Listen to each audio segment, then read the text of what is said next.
Buongiorno a tutti, è una grande giornata questa per l'informazione perché grazie a Wikileaks si allontana il modello della politica schizofrenica e anche della politica bugiarda, che dice pubblicamente una cosa e privatamente il suo contrario.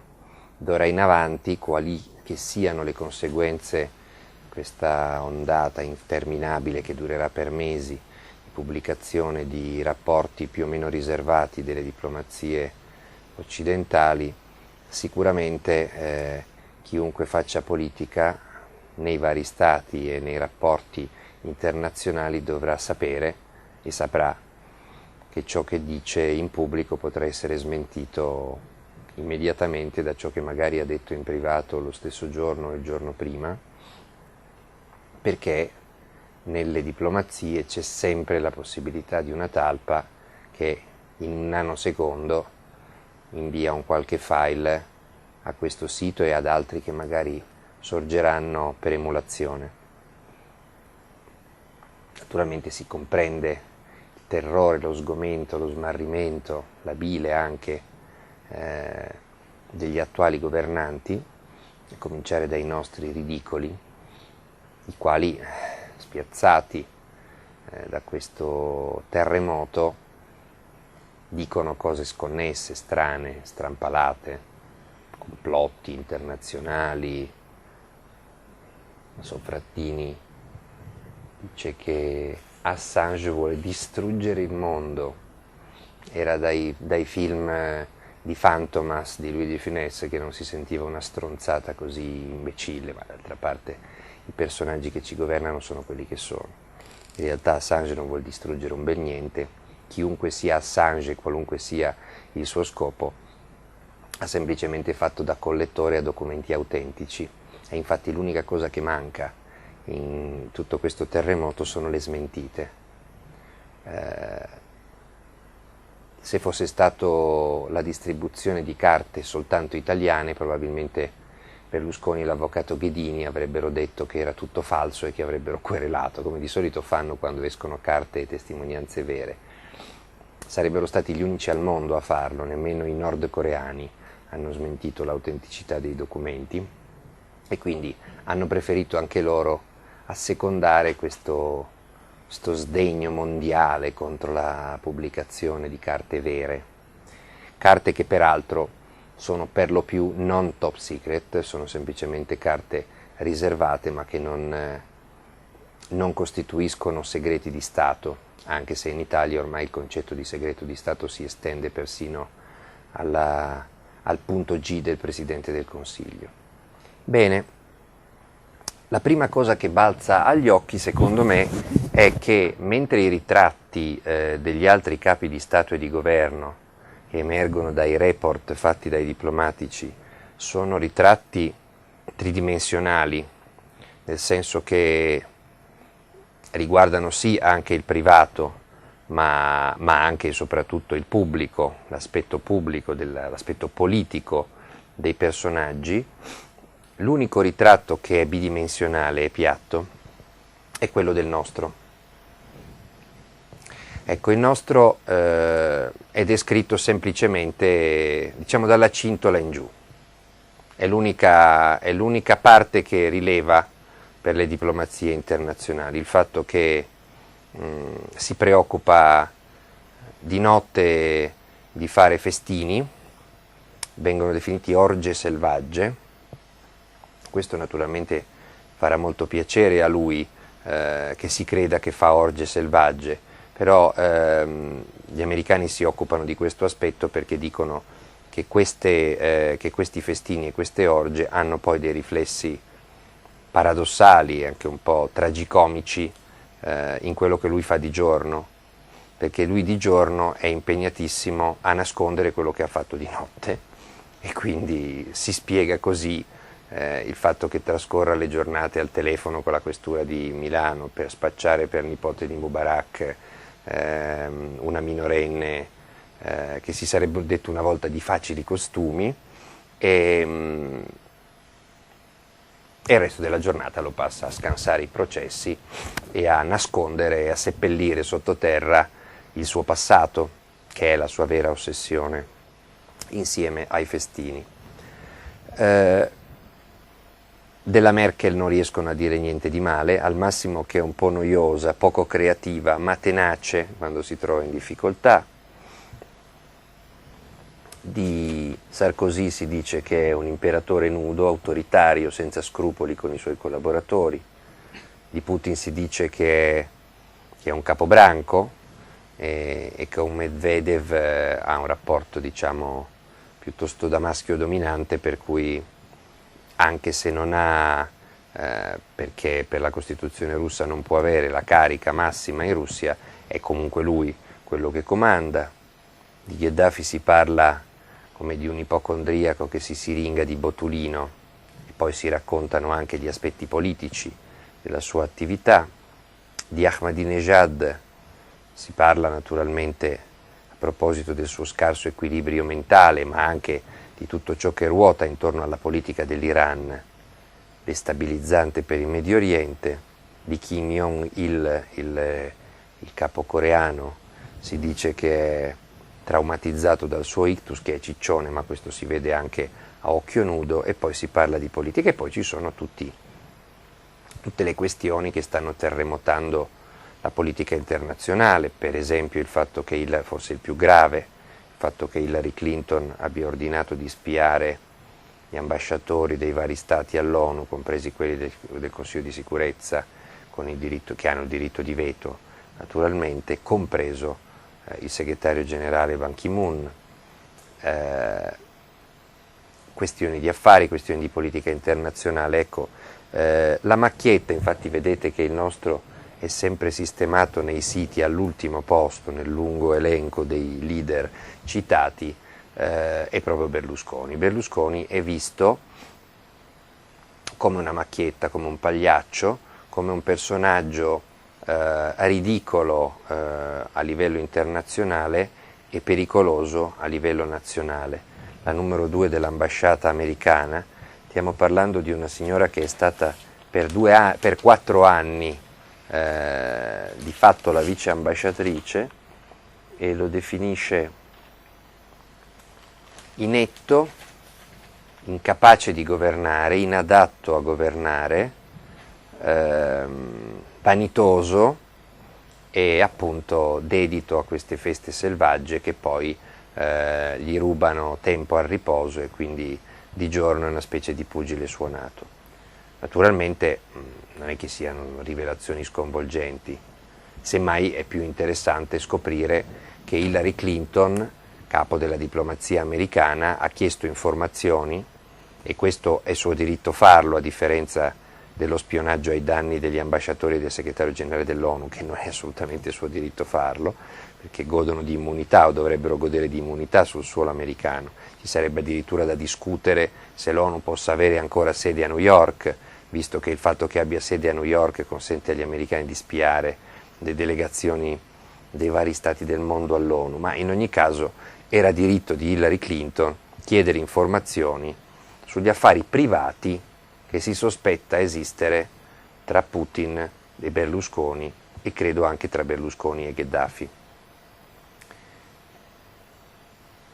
Affari privati e comunque vulnerabilità dell'Italia derivante dal fatto che Berlusconi ha praticamente consegnato il rubinetto delle nostre forniture energetiche a 2 paesi come la Russia e la Libia, il che espone l'Italia naturalmente a qualsiasi tipo di rappresaglie e di vendetta, e obbliga l'Italia a essere la serva dei libici e dei russi, e infatti Berlusconi viene definito uno che sembra il portavoce di Putin, che è ancora peggio che dire è il portavoce di Putin, perché se fosse il portavoce di Putin vorrebbe dire che almeno Putin lo ha preso sul serio e lo ha nominato suo portavoce per l'Europa. Invece sembra il portavoce di Putin perché Putin non si è mai sognato di nominarlo suo ambasciatore, è Berlusconi che si improvvisa, in piena sindrome della mosca cocchiera,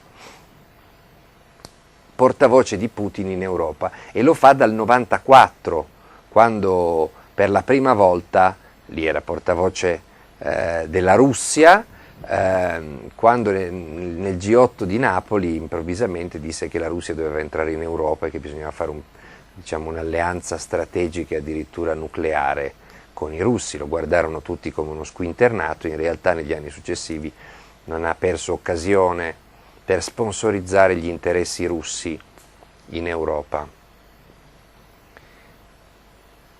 Questo direi in sintesi quello che è venuto fuori per quanto riguarda i rapporti fra il nostro paese e gli Stati Uniti. Dicevo che l'analista, la signora Elizabeth Dibble, numero 2 dell'ambasciata in Italia per 4 anni, lo è stata anche ai tempi di Bush.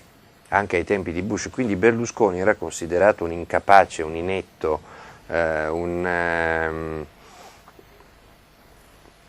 pericolo pubblico per il suo paese e per la diplomazia internazionale, un portavoce di Putin, anche quando governava Bush, anche quando Bush pubblicamente si profondeva in grandi elogi dell'amico Silvio, anche quando Berlusconi si accreditava come l'amico del cuore di George Bush, l'ambasciata americana mandava dei desolati e desolanti rapporti a Washington raccontando che questo signore non è capace a far niente, non combina nulla, si occupa solo degli affari suoi privati, notte e giorno. E questo è interessante perché non è che non lo si sapesse, ma attenzione a non minimizzare quello che sta venendo fuori, perché un conto è che lo sappia chi lo guarda in televisione, chi abbia occhi per vedere l'ha sempre saputo che siamo rappresentati da un pagliaccio da 16 anni a questa parte, ma è importante il fatto che con il timbro dell'ambasciata americana in Italia ci sia scritto che siamo governati da un vanesio incapace, poco lucido, inadatto a governare, che non combina niente, che si è improvvisato e che si crede, ecco, non che è stato nominato, che si crede il portavoce di Putin. Il fatto che lo dica ufficialmente l'ambasciata americana al suo governo è ovvio che non ha delle conseguenze da poco tutto ciò. Perché? Perché dimostra che nonostante la patina, la tappezzeria dei vertici internazionali dove ci sono sempre abbracci, baci eccetera, poi tutti quanti a livello internazionale sanno misurare la statura del nostro, e la statura del nostro è poco inferiore a quella di questo pupazzetto, Silviolo. È interessante anche, diciamo, il ritratto psicologico che si fa di due figure come quella di Berlusconi e di Putin. Putin viene definito il capobranco, il maschio dominante. Nei confronti di Medvedev ha la stessa relazione che c'è tra Batman e Robin. La stessa cosa si potrebbe dire del rapporto che c'è fra Putin e Berlusconi. Berlusconi non è mai stato, anche se appunto questa sindrome del nano si gonfia, si cerca in tutti i modi di diventare più grosso, è sempre stato il secondo, mai il primo, è sempre stato la spalla, mai il primo attore, mai il protagonista. Lui si è sempre scelto un uomo potente e ci si è messo a cuccia, all'ombra.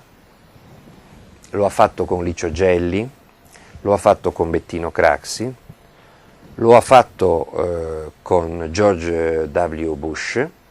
Quando è venuto meno George W. Bush ha cominciato a farlo con Putin. Lui è sempre il secondo di qualcuno. C'è sempre un articolo I, lui è la I, ma comanda la L.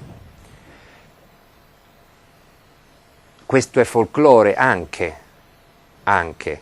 ma questo è l'immagine dell'Italia all'estero, è il biglietto da visita dell'Italia all'estero, e all'estero si nota molto meglio rispetto a quanto avviene in Italia il pericolo che questo signore rappresenta. Si dirà, ce l'avessero detto prima, ci avrebbero aiutati. No, la diplomazia si chiama diplomazia proprio perché certe cose pubblicamente non le dice, non le può dire. Un conto sono i rapporti fra gli Stati, un conto sono i giudizi che i rappresentanti degli Stati danno dei propri colleghi. perché gli americani privatamente parlavano male di Berlusconi e pubblicamente ne parlavano bene, almeno fino a che non è arrivato Obama, che, non dimentichiamolo, ha ricevuto tutti i capi di Stato del mondo ormai almeno 3 o 4 volte. Quello che si è filato di meno è proprio il nostro. Perché agli americani una figuretta come il nostro Nannerottolo ha sempre fatto molto comodo quando si trattava di affermare la politica di Bush. Perché? Perché praticamente Berlusconi era il suo portavoce in Europa. In un'Europa che in tempi di guerra si è schierata, parliamo del continente, quasi interamente contro la guerra in Iraq e parzialmente anche contro la guerra in Afghanistan, che però dopo l'11 settembre era più difficile contrastare in base alle informazioni che si avevano all'epoca. Quindi era ovvio che Bush utilizzasse il nostro Nannerottolo per rompere la compattezza dell'Europa continentale. Infatti fu proprio l'asse Berlusconi-Aznar a contrapporsi all'asse, diciamo, non interventista tedesco e francese e a fare fronte comune con gli inglesi, che sono tradizionalmente, diciamo, il lembo d'Europa più vicino agli interessi americani.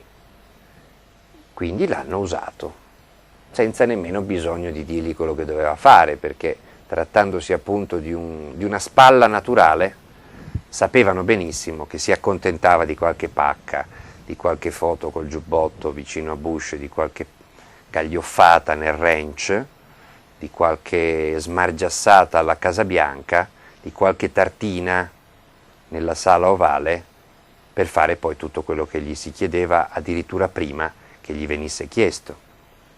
Ora che la politica americana non ha più bisogno di rompere l'unità dell'Europa perché ha problemi interni ben più gravi di quelli che ha fuori, e diciamo il nostro è diventato totalmente ininfluente, totalmente inutile, e quindi viene considerato appunto, diciamo, la barzelletta dei vertici internazionali, il vecchietto un po' così fuori di testa, che semmai ti fa fare 4 risate con la solita barzelletta sporca che peraltro ha già raccontato in tutti i vertici precedenti, per cui ride solo Obama perché è nuovo nel gruppo. Interessante il fatto che tutte queste cose da 15 anni, per chiunque segua un po' la politica, sono note. Gli italiani si dividono in 2 categorie: i creduloni, che da 15 anni pensano che questo signore sia l'ostacolo, il baluardo contro il comunismo, il campione del libero mercato, il campione dei valori del centrodestra, il punto di riferimento imprescindibile dei movimenti conservatori e liberal-democratici del mondo, il polmone, il cuore pulsante del Partito Popolare Europeo, l'alfiere della famiglia, dei valori di Dio, patria e famiglia e altre cose di questo genere, e diciamo questi sono i creduloni. E poi ci sono quelli che hanno gli occhi e che hanno un minimo di cervello, che possono essere di destra, di centro, di sinistra, ma che hanno sempre saputo che questo signore è una macchietta, è un gaglioffo. Tra quelli che lo sanno, ecco, ci sono 2 sottospecie: quelli che l'hanno sempre detto e scritto, e quelli che si sono limitati a saperlo ma non l'hanno mai detto e mai scritto. Perché quando, e credo che si avvicini quel giorno, ce ne libereremo, succederà quello che succede ai ragazzi oggi quando vedono a tarda ora sui canali History Channel o anche su Rai 3 a Correva l'anno le immagini un po' velocizzate di Mussolini a Palazzo Venezia oppure di Hitler al Reichstag, e allora si domandano e dicono: ma com'è possibile che uomini così goffi, così ridicoli, così pagliacceschi, no? Com'è possibile che questi personaggi abbiano tenuto in ostaggio i loro paesi, uno per 10 anni, Hitler, e l'altro per 22, per 21 e un pezzo, come Mussolini? Com'è possibile che tanta gente ci credesse, no? Altro che 21, poi nella Repubblica Sociale di Salò c'è stato il post scriptum durato altri mesi. Com'è possibile che si siano presi sul serio dei personaggi così pericolosi ma anche così ridicoli? Si vedono le immagini tipo Ridolini di questi due dittatori, è la prima domanda che ci si pone: che ci facevano quei milioni di persone in piazza ad applaudirli? La stessa cosa fra qualche anno, quando si vedrà questo signore che va in giro tutto rifatto col casco di bitume sagomato tipo Big Jim o Ken, con questo panzone compresso dai tiranti, ogni tanto con l'occhio chiuso perché non si sono ricordati di dargli il giro di chiave fa diesis che come le chitarre porta dietro l'orecchio, che spara cazzate a raffica dalla mattina alla sera, che minaccia di toccare il culo alle signore in pieno terremoto, nei giorni successivi al terremoto, che ne combina di tutti i colori, che regala gli orologi del Milan nei vertici internazionali del G8. Ecco, com'è possibile che un uomo così sia stato preso sul serio da milioni di italiani? E la risposta sarà la stessa che si è data storicamente al perché quell'altro personaggio, Mussolini, era durato così a lungo con un così ampio consenso. E tenete presente che Mussolini non era Berlusconi. Mussolini era un giornalista coi fiocchi, che scriveva benissimo, molto colto, politicamente molto abile. I suoi governi erano formati dal meglio della cultura italiana nei vari settori, dal diritto all'economia, alla filosofia, alla cultura, fascisti, nazionalisti, ma gente come Gentile, come Balbo, come Bottai, come Stefani, come Alfredo Rocco, come Giovanni Gentile. Stiamo mica parlando di Gasparri, Capezzone, Bondi, Mara Carfagna e robe del genere, no? Infatti quello là ha lasciato cose che si vedono ancora adesso. Questo per fortuna non ha lasciato nemmeno una pietra, tranne forse la prima pietra del ponte sullo stretto, che è stata già posata 15 volte, quindi ci sono 15 prime pietre a distanza ravvicinata in quel di Messina. Bene, la risposta è appunto che questo signore è stato preso molto sul serio dalle classi dirigenti di questo paese e soprattutto da quelli che hanno in mano il mondo dell'informazione, che tra parentesi è sua. Per cui per 20 anni noi abbiamo vissuto in questo incantesimo in cui il Corriere della Sera, che oggi si diverte perché oggi è facile, leader vanitoso, stanco, inefficiente, sembra il portavoce di Putin, no?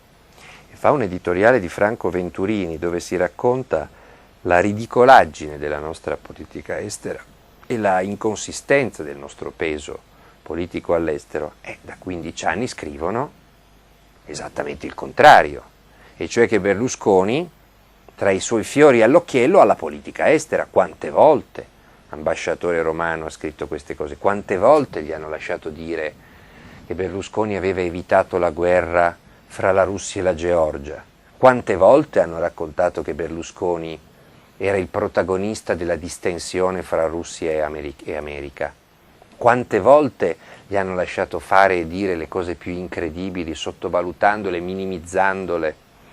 E questo è il problema. Il problema è che se per 15 anni televisioni e giornali avessero raccontato quello che tutti coloro che hanno occhi e cervello avevano visto e sapevano, e l'avessero ufficializzato e l'avessero preso in giro, perché poi non va neanche preso sul serio questo signore, il favore peggiore che gli si può fare è proprio quello di prenderlo sul serio, bene, probabilmente con quest'aura di ridicolo addosso, anziché con quest'aura di serietà e di credibilità, beh, ce ne saremmo già liberati. Perché? Perché gli italiani votano, sono sempre in soccorso del vincitore. Quando sentono che uno comincia a puzzare di cadavere o vedono che comincia a traballare, lo impallinano. Quindi non è che votino volentieri per un uomo ridicolo che sembra alla frutta. Il problema è che l'immagine che l'intelligenza italiana conformista, la grande stampa italiana, salvo rarissime eccezioni, la televisione, salvo veramente 2 o 3 eccezioni, hanno dato in questi anni era esattamente il contrario di quello che oggi, che l'omino è bollito, tutti si divertono a scrivere. Ci volevano 15 anni, aprendo le virgolette e citando la numero 2 dell'ambasciata americana, per dire che Berlusconi è un leader vanitoso, stanco, inefficiente e sembra il portavoce di Putin? Ma è proprio il minimo quello che abbiamo scritto. Mi sono preso qua, per non dimenticarmelo, un libro che ho fatto e che è Le 1000 balle blu, perché ogni tanto veniva voglia di fare il punto, no? Veniva voglia di fare il punto della situazione e quindi alla vigilia delle elezioni del 2006, quelle che lui ha perso, sia pure di poco, con Peter Gomez avevamo fatto Le 1000 balle blu per raccogliere l'enorme mole, catalogare e raccogliere l'enorme mole di cazzate che questo signore era riuscito a dire nei primi 12 anni della sua vita politica e sembravano, insomma, gli ultimi. C'era appunto un capitolo, il presidente Gran Turismo, con tutte le cose che era riuscito a fare e a dire all'estero, appena varcata la cinta daziaria, con la differenza che ogni volta che passava in un paese estero lasciava tracce indelebili. Perché? Perché i giornali per giorni e giorni dicevano: ma chi è questo qua? Ma da dove arriva? Ma come fanno gli italiani a votarlo? Ma come fanno a sopportarlo? Ma non si vergognano a farsi rappresentare da questa barzelletta ambulante? Perché? Perché all'estero le televisioni e i giornali hanno un difetto: non sono di Berlusconi. E quindi possono scrivere liberamente quello che vedono, cosa che non hanno mai potuto fare le nostre televisioni e i nostri giornali. Ecco perché lui aveva una pessima reputazione nella stampa internazionale e un'ottima reputazione nella stampa italiana. Ed ecco perché era costretto a raccontare che la stampa internazionale era al servizio del comunismo, o che i corrispondenti esteri in Italia leggono solo Repubblica e l'Unità, e adesso magari anche il Fatto Quotidiano. In realtà non leggono un bel niente, basta che guardino, scrivono quello che vedono, solo che a differenza dei nostri giornali non hanno condizionamenti proprietari o pubblicitari e quindi possono dire chiaramente che un pagliaccio è un pagliaccio. Immaginate quando andò in Inghilterra, andò a trovare Margaret Thatcher, ormai ex premier inglese, e disse: la Thatcher è sempre una bella gnocca. Quando gli interpreti tradussero all'impronta bella gnocca a proposito di una signora che tra l'altro è pure malata, in Inghilterra si domandarono chi fosse questo qua, e quando scoprirono che era il capo del governo italiano si preoccuparono per noi. Pensate quando al vertice della FAO invitò il presidente del Togo Eyadema, che stava spiegando la tragedia del Malawi con 13 milioni di persone che stavano morendo di fame. Lui lo invitò a stringere perché disse: accorciamo i tempi degli interventi perché la nostra non sarà una tragedia, ma anche noi abbiamo fame. Al vertice della FAO sulla fame nel mondo. E poi aggiunse: grazie di essere stati con noi, il pranzo è pronto, spero che il menù sia totalmente italiano, in questo caso sarete soddisfatti. Poi prese il direttore della FAO, il senegalese Diouf, e gli disse: dovresti dimagrire un po'.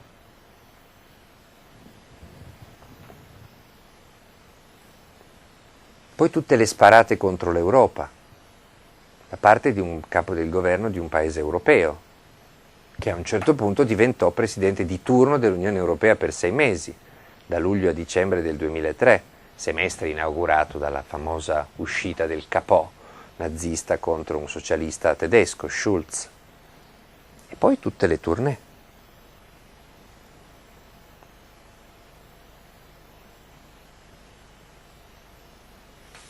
Quando disse al cancelliere tedesco Schröder: parliamo un po' di donne che tu te ne intendi, lì c'era la moglie.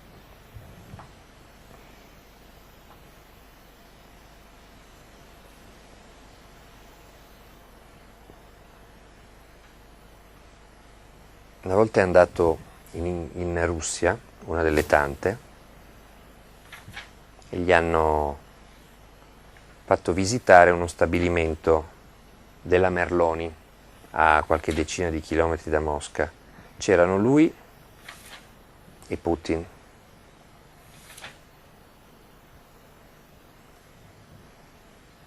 Scrive il giorno dopo l'inviato del quotidiano Kommersant: la visita è avvenuta a Lipetsk, 400 km a sud da Mosca. Il premier italiano era particolarmente attivo ed era chiaro che aveva un obiettivo. Non sarebbe stato contento se non fosse riuscito ad avvicinarsi a un gruppo di operaie. Poi, rivolto a Putin, disse: voglio baciare la lavoratrice più brava e più bella. Aveva già individuato la sua vittima, si è avvicinato a una donna grande come la Sardegna e con tutto il corpo ha fatto il gesto tipico dei teppisti negli androni bui dei cortili, quando importunano una ragazza che rincasa. Lei si è scansata, ma il signor Berlusconi in passato deve aver fatto esperienza con donne anche più rapide di questa. L'aveva capito persino il giornalista del Kommersant. Con 2 salti ha raggiunto la ragazza e ha iniziato spudoratamente a baciarla in faccia. Pensate anche tutto il cerone, no? E ha scosso l'operaia ridendo, quasi volesse buttarla a terra. L'unica cosa che la donna ha potuto fare è stata rifiutarsi di ricambiare i baci. Putin assisteva alla scena immobile, gelido.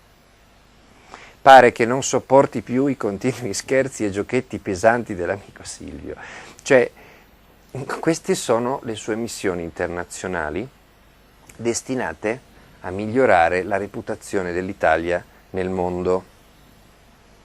Un'altra volta lui stesso, Berlusconi, quando c'era ancora Yeltsin, racconta: una volta ho parlato a Yeltsin per 25 minuti della CSCE, la Conferenza per la Sicurezza e la Cooperazione Europea, e non sapevo cosa fosse. Eravamo a cena, Yeltsin si lamentava che l'Europa non lo aiutava a risolvere la crisi in Cecenia attraverso la CSCE. Io mi dicevo: chissà di che parla. Finisce, silenzio, finché lo svedese Bildt, per toglierci d'imbarazzo, dice: abbiamo qui il presidente di turno Berlusconi, chiediamolo a lui. E si gira verso di me, io sussulto. Poi sento i tricolori che sventolano alle mie spalle, capisco che non posso fare una figuraccia per il mio paese e comincio a parlare per 25 minuti discetto di Cecenia, Europa e guerre. Lui naturalmente non sa nemmeno dov'è la Cecenia.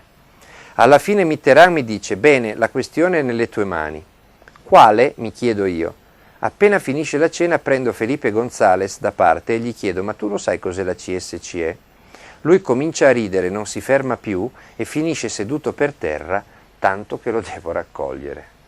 C'era un vertice sulla CSCE e Berlusconi non sapeva che cos'era la CSCE e lo diceva in giro facendo ridere gli altri, e poi lo ha raccontato per fare bella figura.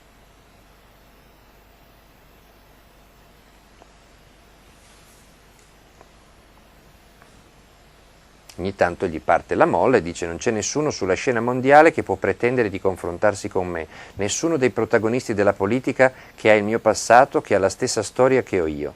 Da un punto di vista personale c'è qualcuno che ha una posizione di vantaggio e questo qualcuno sono io. Quando mi siedo al fianco di questo o quel primo ministro o capo di Stato, c'è sempre qualcuno che vuol dimostrare di essere il più bravo e questo qualcuno non sono io. La mia bravura è fuori discussione. La mia sostanza umana, la mia storia, gli altri se le sognano. Sono loro che devono dimostrare di essere bravi.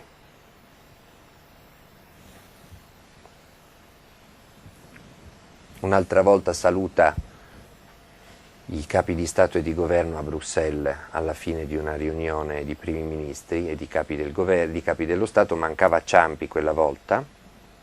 Allora lui, d'inglese, a sorpresa, fa un saluto a nome di Ciampi, cioè comincia a parlare lingue sconosciute, che è una cosa tipica degli indemoniati, oltre che di Berlusconi.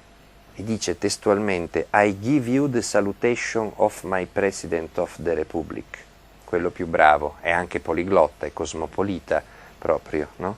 Parla l'inglese come Celentano, svalutation, eccetera. salutation, questa è la sua traduzione di saluto. Naturalmente la battuta con Rasmussen, il danese Rasmussen, no, che era venuto a trovarlo a Roma, e lui gli disse: ma sa che lei è molto più bello di Cacciari, la presenterò a mia moglie, con quello che si dice. Cioè ufficializzò a livello mondiale il fatto che si diceva che sua moglie, che stava ancora con lui, stesse anche con Cacciari. Rasmussen credeva di non capire quando gli arrivava la traduzione simultanea, pensava a un'interferenza, non poteva immaginare che cosa stava dicendo Berlusconi.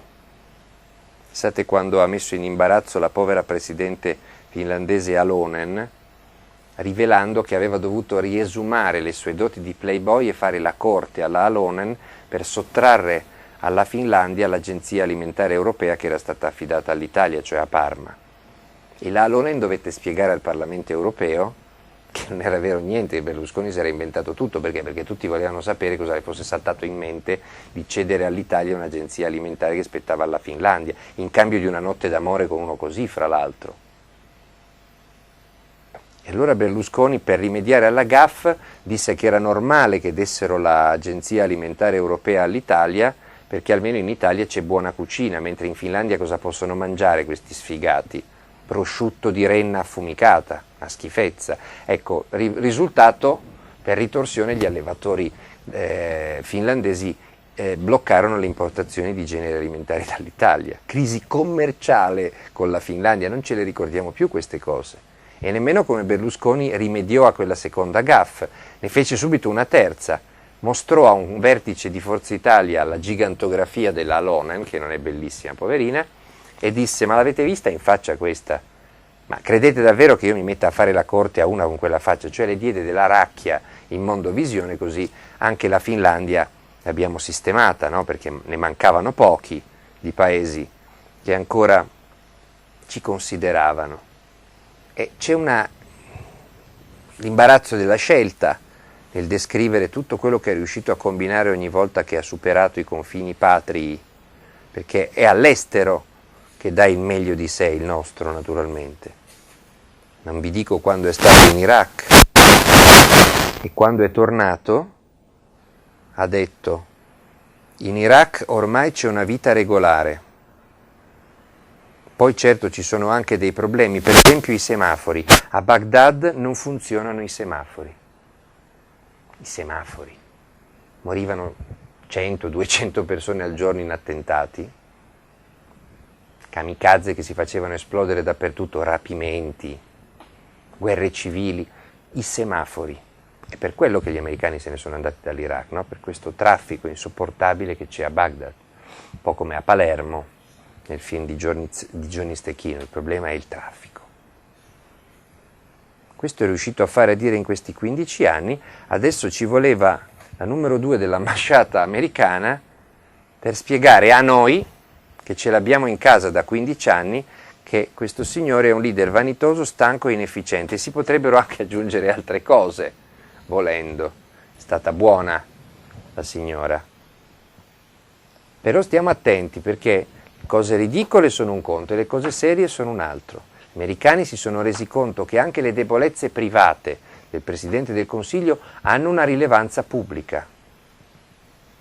Il folklore con Gheddafi non è solo folklore, sono affari per Berlusconi e dipendenza del nostro paese da un regime assolutamente inaffidabile come quello libico, e dipendenza del nostro paese, al di là del folklore di Berlusconi col peluche in testa nella Dacia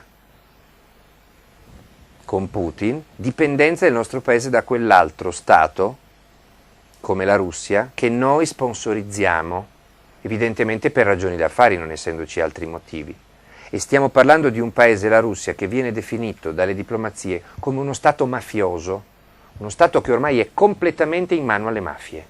E guarda un po', tra tutti gli Stati del mondo, chi è andato a scegliersi come partner privilegiato il nostro? Naturalmente l'altro Stato mafioso. L'altro Stato mafioso. Quindi stiamo attenti, folklore, ma anche cose serie e cose gravissime, che avevamo tutti gli strumenti per notare e per vedere, noi stessi, molti hanno fatto finta di non vedere, altri sono stati sviati da un'informazione che per 15 anni ha preso sul serio questo leader vanitoso, inefficiente, incapace, inadatto a governare, che sembra il portavoce di Putin, e l'hanno trasformato appunto nel leader dei moderati e dei liberali. Sapete quale sarà il prossimo passaggio? È quando su Wikileaks arriveranno anche qualche dossier della diplomazia libica e russa, perché vedrete che prima o poi scopriremo che anche in Libia e anche in Russia questo signore è considerato un pagliaccio, che anche Putin e Gheddafi, che pubblicamente lo riveriscono molto, in privato lo considerano per quello che è, perché non sono stupidi, né Gheddafi né Putin, sono tante altre cose, ma stupidi non lo sono. A quel punto, quando anche Gheddafi e Putin lo considereranno un pagliaccio, resterà soltanto una forza, un ambiente, una organizzazione che lo prende sul serio, il Partito Democratico, quello che nelle sue precedenti reincarnazioni lo aveva scambiato addirittura per un padre costituente, grazie a D'Alema e a Marini, e poi a Veltroni, e che per 15 anni, invece di isolarlo come un corpo estraneo e come un uomo ridicolo, tragicamente ridicolo, visti i danni che ha fatto al nostro paese, lo hanno continuamente invitato a fare le riforme, lo hanno continuamente elevato al rango di riformatore, anziché trattarlo come andava trattato. E questo, secondo me, insieme al monopolio dell'informazione da parte sua, è l'altra ragione per la quale oggi quest'uomo ridicolo è ancora a Palazzo Chigi. Se vi interessa, dato che siamo in vena di riepiloghi, siamo alla fine dell'anno, forse siamo anche alla fine del regime, noi abbiamo messo insieme un DVD che devo dire ha una bella copertina, anche non per merito mio, ma per merito di chi segue il blog di Grillo e che quindi lo ha allestito, e che si intitola Berluscoma 2010, il tramonto della Seconda Repubblica. Che cosa abbiamo fatto? Abbiamo fatto la storia di questo anno, la storia di questo che ci auguriamo, non costa nulla farsi gli auguri, no? Ci auguriamo sia l'ultimo infestato da lui. Il tramonto della Seconda Repubblica, tutti gli episodi cruciali che hanno costellato quest'anno dall'inizio alla fine. L'anno 2010 cominciato con lo scandalo della protezione civile, con lo scandalo Scajola, poi c'è lo scandalo della P3, insomma questo rigurgito di Tangentopoli che adesso sta approdando addirittura a un mostro come Finmeccanica e che ha provocato la crisi nel centrodestra proprio sulla questione morale e la legalità, il distacco di Fini, il linciaggio di Fini per essersi distaccato, la maggioranza più ampia mai vista che diventa improvvisamente minoranza alla Camera, i tentativi di ricomprare e adesso vedremo il 14 dicembre che cosa succederà. Ecco, ci sono delle mie parti di racconto in questo DVD e poi ci sono dei filmati in modo da avere un quadro complessivo dell'anno che è appena passato, con tutto ciò naturalmente che è successo. Si chiama Berluscoma. Voi come lo trovate se lo volete comprare? Lo potete comprare sul sito di Beppe Grillo, sul sito del Fatto Quotidiano, ordinandolo via internet, oppure lo potete prendere in edicola insieme al Fatto Quotidiano, e sul Fatto Quotidiano e sul sito del Fatto e sul sito di Grillo, sul blog di Grillo trovate tutte le istruzioni, è una cosa molto semplice, si intitola, lo ripeto ancora una volta, Berluscoma 2010. Passate parola e ci vediamo lunedì prossimo.